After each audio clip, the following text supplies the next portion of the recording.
एक जंगल में मंदविश नामक सांप रहता था और बहुत बूढ़ा हो चुका था। बूढ़ा और कमजोर होने के कारण अपना शिकार करने में असमर्थ था। एक दिन रेंगता हुआ वे तालाब के किनारे पहुंच गया और वहीं लेट गया और कुछ दिनों तक वही उसी तरह लेटा रहा। उसी तालाब में बहुत सारे मेंढक भी रहते थे। उन्होंने तालाब किनारे लेटे हुए सांप की हालत के बारे में मेंढकों के राजा जालपात को बता दिया। मेंढकों का राजा जालपात से उस सर्प के बारे में जानने के लिए सम के पास पहुंचा और जालपात बोला, हे सर्पराज, मैं मेंढकों का राजा जालपात हूँ और इसी तालाब में रहता हूँ। आपकी हालत के बारे में कुछ मेंढकों ने मुझे बतलाया था। आप इतने सुस्त क्यों पड़े हुए हो? आपकी ये हालत किसने की है? क्या आप हमें कुछ बताएंगे?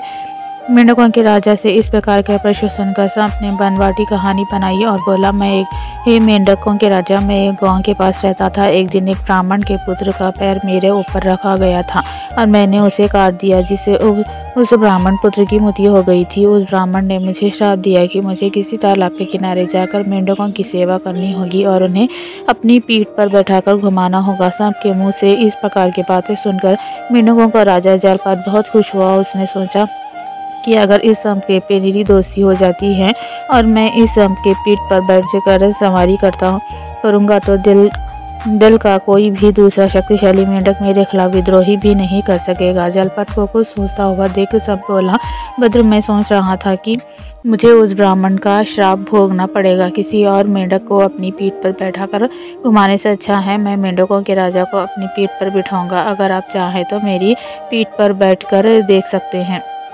मेंढकों के राजा जालपात ने सांप की बात पर विश्वास कर लिया और जिद करते हुए वो सांप की पीठ पर बैठ गया। सांप ने उसे पूरा तालाब घुमाया और लाकर उसी स्थान पर छोड़ दिया। मेंढक जालपात को सांप की गुदगुदी पीठ पर बैठने में बहुत आनंद आया और वे रोज सांप की पीठ पर बैठकर तालाब में घूमने का आनंद लेता और अपने सजातियों को सांप का भय दिखलाता। एक दिन जब वे सांप की पीठ पर सवारी कर रहा था तब सांप बहुत धीरे धीरे चल रहा था।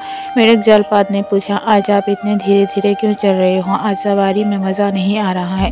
सब बोला, मित्र, मुझे कई दिनों से भोजन नहीं मिला है, इसलिए कमजोरी आ गई है और मुझसे चला नहीं जा रहा है। सबकी बात सुनकर मेंढकों का राजा जालपात बोला, अरे मित्र, इतनी छोटी सी बात है। इस तालाब में हजारों मेंढक है जो तुम्हारे प्रिय आहार है। तुम चाहो इनको अपना आहार बना लिया करो। मंजदीप सांप के मानो मन की हो गई। वे तो यही चाहता था। अब वे प्रतिदिन कुछ बिना मेहनत किए कुछ मेंढकों को खा लेता था। इधर मूर्ख जालपात ये भी नहीं समझ सका कि अपने शैक्षिक आनंद के लिए अपने वंश का नाश करवा रहा है। मेंढकों का राजा जालपात प्रतिदिन सांप के पीठ पर बैठकर तालाब की सवारी करता और सांप तालाब में रहने वाले मेंढकों को खाकर अपना पेट भरता था। एक दिन एक दूसरे सांप ने मेंढक को सांप की सवारी करते देखा तो उसे अच्छा नहीं लगा और कुछ देर बाद मंदविशी के पास आकर बोला, मित्र, तुम ये प्रकृति विरुद्ध कार्य क्यों कर रहे हो? ये मेंढक तो हमारे भोजन है और तुम इन्हें अपनी पीठ बैठाकर सवारी करवा रहे हो। मंत्री बोला, ये सारी बातें तो मैं भी जानता हूँ और अपने लिए उपयुक्त समय का इंतजार कर रहा हूँ जब इस तालाब में कोई भी मेंढक नहीं बचेगा। बहुत दिनों तक इसी प्रकार चलता रहा। एक दिन ऐसा आया कि तालाब में जालपात की परिवार को छोड़कर कोई दूसरा मेंढक नहीं बचा। मंदविश सांप को भूख लगी और वो जालपात से बोला, अब इस तालाब में कोई और मेंढक नहीं बचा है और मुझे बहुत भूख लग रही है। जालपात बोला, इसमें मैं क्या कर सकता हूँ? इस तालाब में मेरे सगे संबंधियों को छोड़कर तो सारे मेंढकों को खा चुके हो। अब तुम अपने भोजन की व्यवस्था खुद करो। जालपात की बात सुनकर मंदविश सांप बोला, ठीक है, मुझे तो बहुत भूख लग रही है। मैं तुम्हारे परिवार को छोड़ देता हूँ, पर मुझे अपनी भूख मिटाने के लिए तुम्हें खाना पड़ेगा। मंदविश सांप की बात सुनकर जालपात के पैरों तले जमीन खिसक गई और उसने अपनी जान बचाने के लिए अपने सगे संबंधियों तक को खाने की अनुमति दे दी। देखते ही देखते सांप ने जालपात के सभी रिश्तेदारों और परिवार वालों का खा लिया। अब तालाब में मेंढक का सिर्फ जालपात बचा था।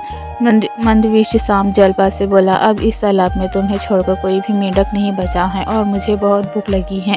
अब तुम ही बताओ मैं क्या करूं? मंदविश सांप की बात सुनकर जालपात मेंढक डर गया और बोला, मित्र, तुम्हारी मित्रता में मुझे अपने वंश और परिवार के लोगों को खो दिया। अब तुम कहीं और जाकर अपना भोजन देख लो।